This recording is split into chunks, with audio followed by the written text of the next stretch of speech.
For weeks, Iran thought victory was within its grasp.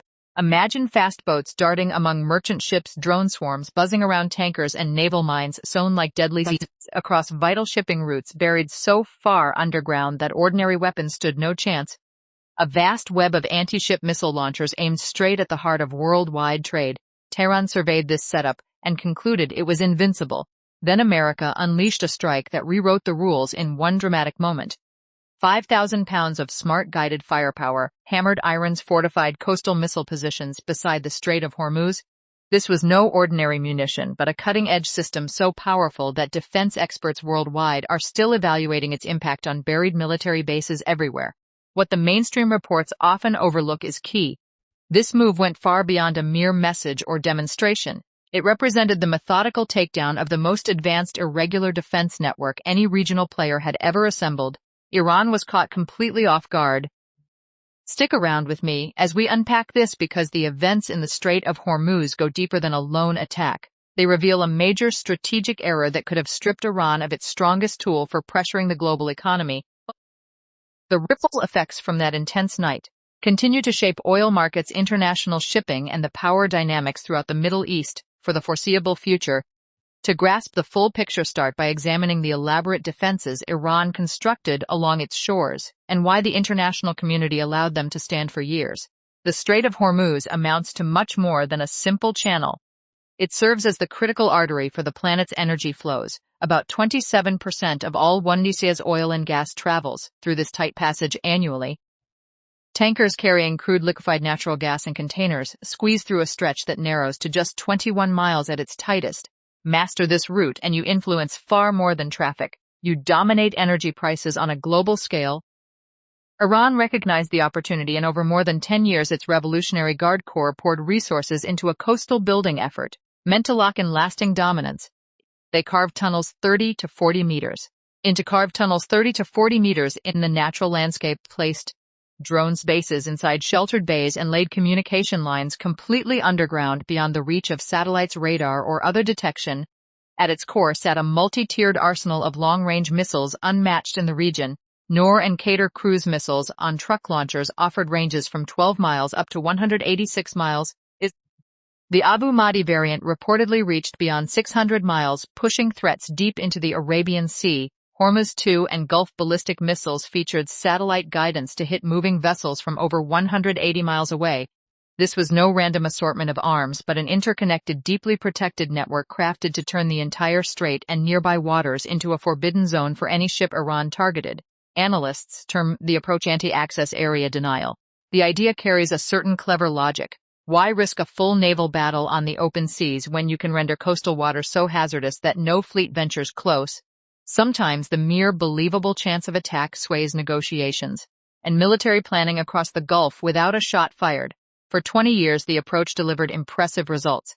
It handed Iran influence out of proportion to its regular forces. The strait became Tehran's ultimate safeguard, a lever no rival wanted to test. Then on February 28, 2026, everything shifted. Operation Epic Fury launched, and Iran decided to play its strongest hand. Consider how its blockade played out in reality, and why it initially succeeded. Armed speedboats skimmed the waves, striking at merchants whenever possible. Mines cluttered lanes, turning every crossing into a high-stakes risk. Drone groups swept in to threaten or hit vessels attempting passage. Backing it all stood the land-based missile array dug into coastal stone. The fallout hit global business hard and fast. Daily transits once topped 100 ships.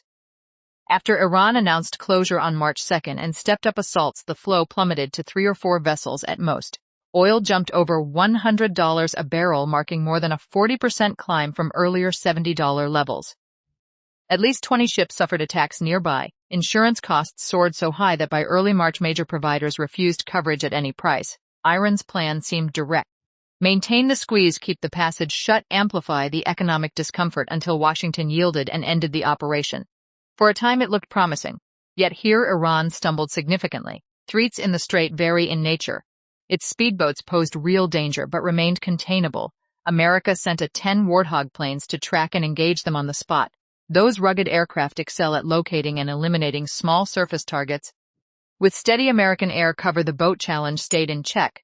Subscribe now if you want the full picture, because the next development exposes the game-changing tool and explains why Iran's buried missile setup offered less safety than assumed. These sites avoided easy satellite spotting and instant destruction, positions sat so deep in coastal peaks that standard bombs and missiles fell short. The math simply did not favor attackers. Many older American bunker busters lacked the depth to breach the toughest reinforced Iranian spots. Iran counted on this reality. It invested decades in underground expansion, knowing air dominance would favor opponents in any clash. Surface assets become vulnerable, so shift everything below ground. The tactic proved straightforward and largely effective until lately. True resolution demands more than shooting down launched missiles. It requires neutralizing launch platforms beforehand. Take out the origin, erase the danger for good. That became America's goal on March 17. Enter the GBU-72. Picture this advanced 5,000-pound penetrator, more than 2 metric tons of targeted force. Yet its purpose differed from surface destruction. It targeted what hid below. The warhead skipped immediate explosion. Instead, it burrowed through soil, stone, and concrete, via sheer momentum and a toughened shell driving deep before detonating. It paired a BLU-138B warhead with guidance drawn from the Joint Direct Attack Munition, blending GPS and inertial systems. Pellets could release from safe distances outside remaining Iranian defenses, yet hit precisely. The explosive mix inside proved crucial to matching AFX-757 and PBXN-109 compounds used in the massive 30,000-pound penetrator.